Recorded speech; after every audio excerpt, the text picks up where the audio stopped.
안녕하세요. 아이를 키우다 보면 참 내 생각과 다르게 누구나 아이가 다치는 아찔한 사고를 한 번쯤 겪게 되는 것 같아요. 그 중에서도 집에서 가장 흔하게 일어나는 게 바로 침대나 소파에서 떨어지는 낙상사고인데요.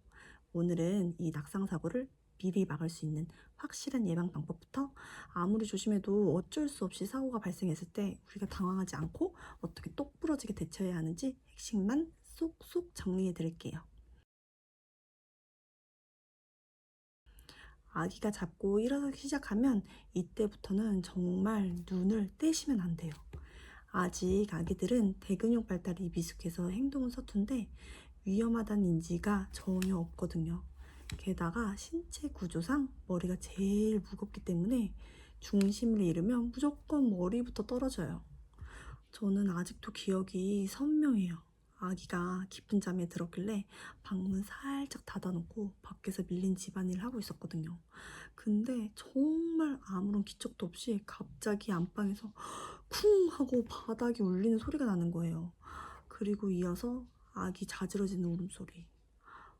진짜 그 순간 정말 심장이 덜컥 내려앉고 머릿속은 하얘지는데 그 아찔했던 느낌 지금 생각해도 가슴이 막 두근거려요. 오늘 이 영상 끝까지 보시고 저처럼 이렇게 가슴 졸이는 경험 미리 예방하시고 또 만약 발생하더라도 당황하지 않고 대처하실 수 있으면 좋겠습니다. 잡고 일어서는 이 시기 아기들은 무게중심이 상체 위쪽에 쏠려 있어요. 그래서 조금만 비틀거려도 종이 인형처럼 머리부터 툭 떨어지게 돼요. 침대 가드를 잡고 흔들다가 뒤로 홀라당 넘어지기도 하고 소파 위에서 버둥거리다가 바닥으로 굴러 떨어지는 사고는 정말 눈 깜짝할 사이에 일어나요. 떨어지는 과정을 엄마가 직접 보지 못하는 경우도 봤는데 바로 이 때문이에요. 그래서 집안 환경을 딱 세 가지 이것만 바꿔도 큰 사고는 그래도 예방할 수 있어요. 첫째, 안방 침대는 과감하게 저상형이나 매트리스 바닥 생활로 바꾸는 걸 추천드려요. 성인 침대 높이는 자그마한 아기들에게 건물 몇 층 높이의 체감 충격이에요.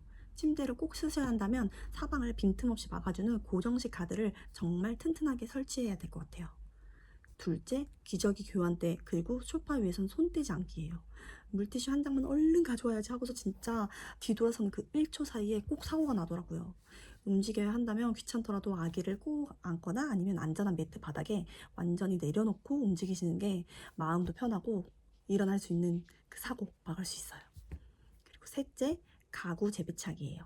아기들은 생각보다 좁은 틈 그리고 장난감 정리함, 플라스틱 의자 이런 거에 디딤판 삶고 밟아서 올라가는 거 정말 좋아해요. 그리고 어떻게 했지? 하는 그런 곳들에 어느 순간 보면 올라가 있더라고요.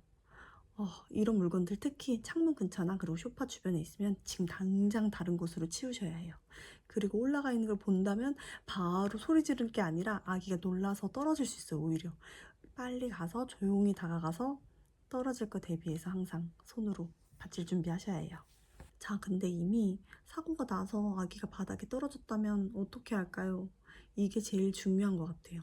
많은 부모님들이 이마에 멍 그리고 혹이 크게 났는데 무조건 응급실 가서 CT 찍어야 하나요? 사실 저도 아기 다쳤을 때 너무 불안해서 소아청소년과 전문의 선생님들 영상이랑 정말 밤새도록 샅샅이 뒤져봤거든요.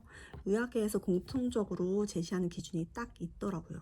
결론부터 말씀드리면 아기가 쿵 하고 떨어졌다고 해서 무조건 병원에 가거나 CT를 찍을 필요는 전혀 없습니다.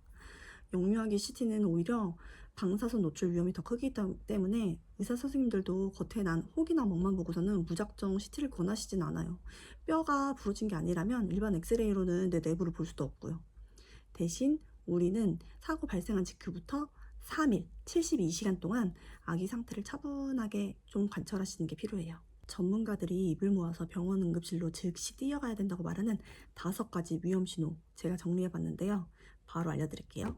첫째, 분수토를 강하게 많이 할 경우, 특히 3회 이상 강하게 할 때 꼭 가셔야 돼요. 그리고 두 번째, 사고 이후 10분 동안 심하게 울고 전혀 달래지지 않을 때, 이때는 아기가 두통이나 통증이 아주 심하다는 신호일 수 있어요. 그리고 셋째, 아기가 축 처지고 자꾸 잠만 자고 깨워도 안 일어날 때, 이땐 진짜 위험한 거니까 바로 응급실로 가셔야 돼요. 그리고 넷째, 귀나 코에서 맑은 물이나 피가 이렇게 흘러나올 때예요. 두개골 내부 손상 가능성이 있기 때문에 얼른 병원을 가주세요. 그리고 5번째, 걸음걸이가 아이가 조금 비틀거리거나 좀 초점이 좀 풀리는 것 같다 하면 뇌신경 이상이 생겼을 수 있으니 한번 내원해 보시는 게 좋을 것 같아요. 이 5가지 증상 없이 평소처럼 잘 먹고 잘 논다면 너무 걱정하시지 마시고 머리에 난 혹에 깨끗한 수건에 아이스팩 감싸서 냉찜질 해주세요. 간혹 불안하다고 임의로 비상약이나 민간요법 약을 먹이시는 경우가 있는데 오히려 약 성분 때문에 아기 진짜 증상이 가려질 수 있으니까 절대 금물입니다. 낙상 사고 중에 머리 내상만큼이나 진짜 패닉에 빠지는 게 바로 찢어지는 사고예요.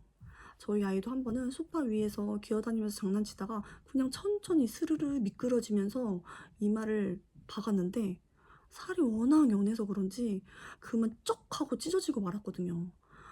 머리나 얼굴 부위에 피는 정말 많이 나기 때문에 눈앞이 진짜 캄캄해져요. 이때 병원 응급실로 가야 되는 상황이라면 어떻게 해야 되는지 제가 알려드릴게요. 실제 대학병 응급실에서 근무하고 있는 의료진 지인이 있거든요. 그 지인의 조언이랑 보건복지부 응급의료지침을 바탕으로 말씀드리면요. 우리가 미리 알고 가야 되는 응급실 시스템이 있더라고요. 이걸 모르면 응급실 도착해서 진짜 오히려 더 당황하고 지칠 수가 있거든요.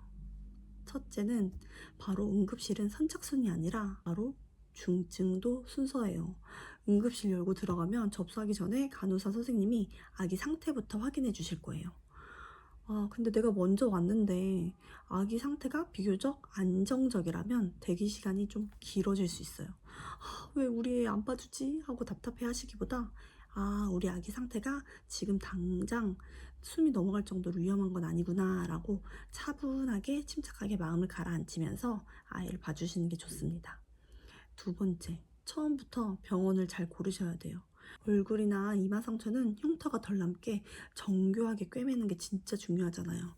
무작정 가까운 응급실에 가면 성형외과나 소아과 의사가 없어서 허탕칠 수 있어요. 출발 전에 반드시 119 응급실에 전화해서 성형외과 봉합이나 소아과 전문 진료가 가능한지 그 점을 꼭 확인하고 움직이세요. 그리고 이동하는 동안에는 깨끗한 가제 손수건으로 아이 상처 부위를 지그시 꾹 누르는 압박 지혈을 하면서 이동하셔야 돼요. 저는 그걸 모르고 처음에 무작정 응급실로 갔는데 성형외과가 없었던 병원이었던 거예요. 그래서 택시 타고 아이는 손수건에 피가 다 젖어가는데 진짜 다시 생각해도 아찔합니다. 여러분은 이 부분 꼭 인지하시고 저처럼 당황하는 일 없으셨으면 좋겠어요. 지금 이 순간에도 아이가 다쳐서 자책하고 계실 부모님이 계시다면 너무 죄책감 가지지 마셨으면 좋겠어요. 낙상 사고는 육아를 하면서 누구나 한 번쯤 거쳐가는 과정 중 하나일 뿐 여러분 잘못이 아니에요. 엄마가 오히려 다쳤을 때 흔들리지 않고 침착하게 중심을 잡고 있어야 아이도 더 빨리 안정을 찾는 것 같더라고요. 오늘 알려드린 예방수칙과 응급실 이용 팁 꼭 기억해 두셨다가 우리 아이 안전하게 지켜주자고요. 오늘 영상이 가슴 졸이고 계셨을 많은 육아 동지분들께 작은 안심과 도움이 됐으면 좋겠어요. 도움이 되셨다면 구독과 좋아요 부탁드리고요. 오늘도 정말 고생 많으셨어요. 힘냅시다. 안녕.